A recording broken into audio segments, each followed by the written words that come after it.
കോൺഗ്രസ് നേതാവ് BRM ഷഫീർ പറഞ്ഞ ചില സത്യങ്ങൾ സംസ്ഥാനം വലിയ രീതിയിൽ ചർച്ച ചെയ്യുകയാണ്. അതായത് മാനം പോയി നിൽക്കുന്ന പിണറായി സർക്കാരിന് ഇനി സ്ഥാനം പോകാൻ മാത്രമേ ബാക്കിയുള്ളൂ. അതും കേരളം ഏതാണ്ട് ഉറപ്പിച്ച മട്ടാണ്.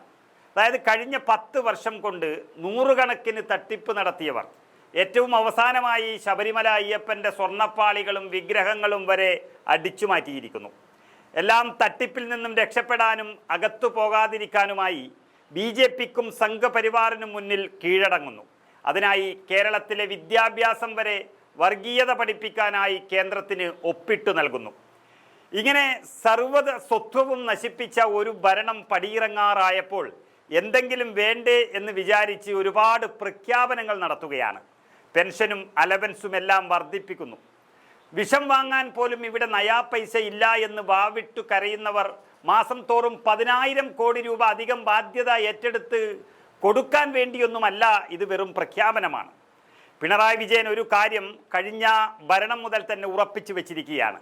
അതായത് പാവം ജനങ്ങൾക്ക് വെറും വാഗ്ദാനങ്ങൾ മാത്രം നൽകുകയും മാധ്യമങ്ങൾക്ക് ഒരുപാട് പണം നൽകി അത് പരസ്യം ചെയ്യുക എന്നുള്ളതായിരുന്നു കോവിഡ് കാലത്തൊക്കെ ചെയ്ത് വിജയിപ്പിച്ചത്. അത് തന്നെയാണ് ഈ അവസാന കാലത്തും ലക്ഷ്യം വെക്കുന്നത്. നമുക്കറിയാം, പ്രകടന പത്രികയിൽ പറഞ്ഞതൊന്നും ചെയ്യാതെ അതിൽ പറയാത്ത ചില തട്ടിപ്പ് മാത്രം നടത്തി 10 കൊല്ലം ചിലവഴിച്ച ഒരു സർക്കാർ അത് താഴെ ഇറങ്ങും എന്നുറപ്പാകുമ്പോൾ തെരഞ്ഞെടുപ്പ് മാത്രം മുന്നിൽ കണ്ടുകൊണ്ട് വലിയ പ്രഖ്യാപനങ്ങൾ നടത്തുകയാണ്. അതിനി കൊടുക്കേണ്ടത് വരാനിരിക്കുന്ന സർക്കാരുകളാണ്. ആ ബാധ്യതയെല്ലാം ഏറ്റെടുക്കേണ്ടിയിരിക്കുന്നത് ഇനി പുതിയ വരുന്ന സർക്കാരാണ്. കേരളം ഉണ്ടായത് മുതൽ നമുക്കറിയാം, ഈ 2016 വരെ, അതായത് 60 വർഷക്കാലം കേരളത്തിൻ്റെ ആകെ കടം 1.25 ലക്ഷം കോടി ആയിരുന്നെങ്കിൽ പിണറായി വിജയൻ വന്ന് ഭരിച്ച് 10 കൊല്ലം കഴിയുമ്പോഴേക്കും ആ കടം 4.5 ലക്ഷം കോടി രൂപയാക്കി മാറ്റിയിരിക്കുന്നു. അതായത് 60 കൊല്ലം കൊണ്ട് എല്ലാവരും ചേർന്നുണ്ടാക്കിയതിൻ്റെ 3 ഇരട്ടി കടമാണ് വെറും 10 വർഷം കൊണ്ട് പിണറായി വിജയൻ ഒറ്റക്ക് ഉണ്ടാക്കിയിരിക്കുന്നത്. ഇത് ഈ ദൂർത്തടിക്കാൻ വേണ്ടി മാത്രം കൊള്ളപ്പലിശക്കെടുത്ത പണം കൊണ്ടുണ്ടായ കാര്യമാണ്. അതിൻ്റെ മറവിലാണ് ഈ കള്ളവാഗ്ദാനവും നൽകുന്നത് എന്ന് BRM ഷഫീർ ഉറപ്പിച്ചു പറയുന്നു. അതായത് ഷഫീറിൻ്റെ അഭിപ്രായ പ്രകാരം കട കാലിയാക്കുന്നതിൻ്റെ ഭാഗമായുള്ള ഒരു ആദായ വിൽപ്പനയാണ് പിണറായി വിജയൻ കഴിഞ്ഞ ദിവസം പ്രഖ്യാപിച്ച ആനുകൂല്യ വർധനവ് എന്നാണ് പറയുന്നത്. ഉമ്മൻചാണ്ടി സർക്കാർ വരെ ചെയ്ത നല്ല ഗുണങ്ങളെ വ്യാജ പ്രചരണത്തിലൂടെ നശിപ്പിക്കാൻ ശ്രമിക്കുന്ന സൈബർ കമ്മികൾക്കുള്ള നല്ല മറുപടിയും അദ്ദേഹം നൽകിയിട്ടുണ്ട്. ഏതായാലും കൂടുതൽ പറയാതെ നമുക്ക് BRM ഷഫീറിൻ്റെ വാക്കുകൾ തന്നെ കേട്ടു നോക്കാം. ഈ നാട്ടുപുറത്തൊക്കെ ഒരു സാധാരണഗതിയിൽ കാണുന്നൊരു കാര്യമുണ്ട്. ഈ കട സാധാരണഗതിയിൽ പൂട്ടിപ്പോകുന്നൊരു സാഹചര്യം വന്നാൽ ഈ ആദായ തരത്തിൽ വിറ്റഴിക്കൽ പ്രക്രിയ നടത്തും. എന്ന് പറയാൻ ബോർഡ് വെക്കും, ആദായ വിൽപ്പന, കട ഒഴിപ്പിക്കൽ.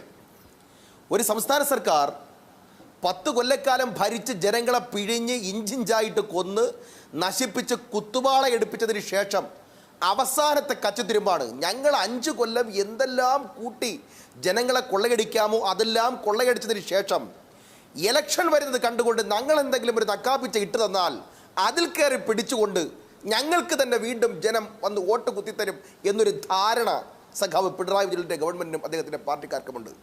ഒരു അളയിൽ നിന്ന് 2 തവണ പാമ്പിൻ്റെ കടിയേക്കൂല കേട്ടോ. ഒരു തവണ കേൾക്കും, ഒരു തവണ എന്തായാലും കടിയേക്കും.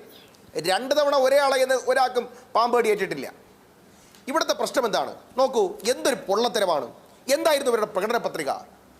പെൻഷൻ 2500 ആക്കും.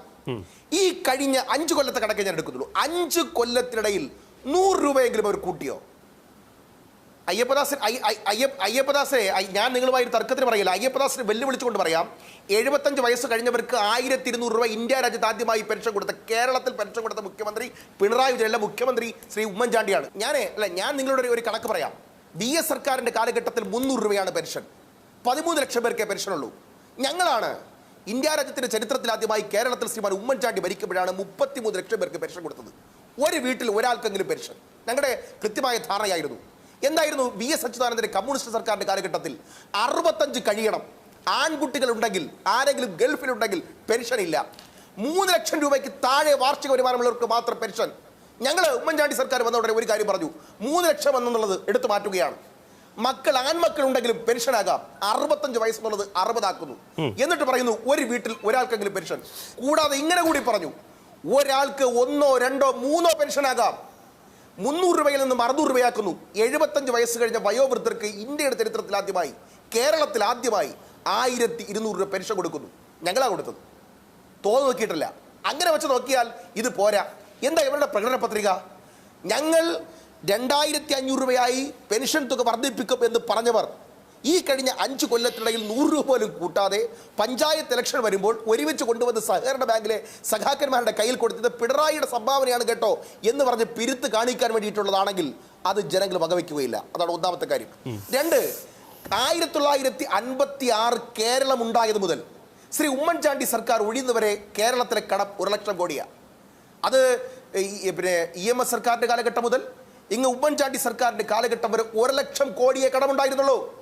ഉമ്മൻചാണ്ടി സർക്കാർ ഒഴിഞ്ഞ് 10 കൊല്ലമായപ്പോൾ 4.25 ലക്ഷം കോടി രൂപയുടെ കടമാണ്. എന്ന് പറഞ്ഞാൽ ജനിച്ചു വീഴുന്ന കുട്ടി ഉൾപ്പെടെയുള്ളവർ കോടിക്കണക്കിന് രൂപയുടെ കടത്തിലേക്ക് തള്ളിവിടപ്പെട്ടു. എന്താ ഇവരുദ്ദേഹം കുറെ കണക്കുകളൊക്കെ പറഞ്ഞല്ലോ. എങ്ങനെ എത്ര കടമുണ്ടായത്? ആ കടം എങ്ങനെ ഇത്രമാത്രം പെരുകിയത്? ഇവർക്ക് നികുതി പിരിക്കാൻ അറിയുമോ?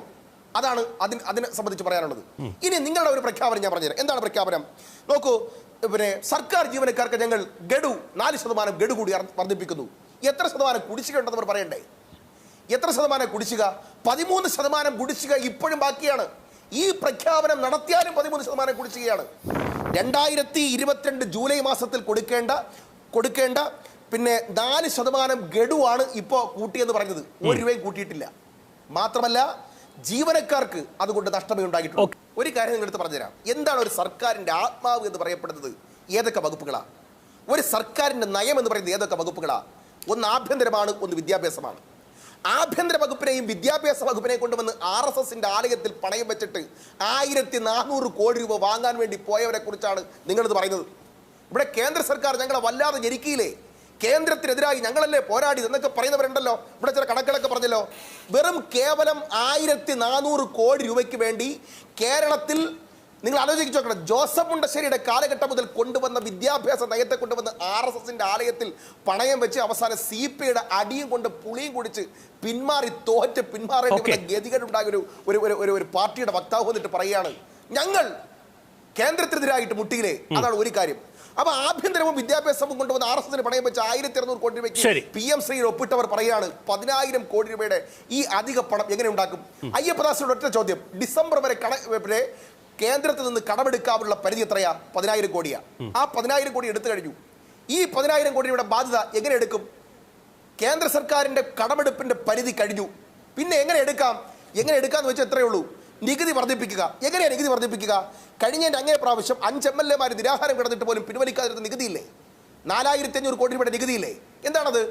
വീട്ടുകരം കൂട്ടും, വെള്ളക്കരം കൂട്ടും, ഇലക്ട്രിസിറ്റി ചാർജ് ഓരോ മാസവും പല റേറ്റിൽ കൂട്ടും. ജനമറിയില്ല.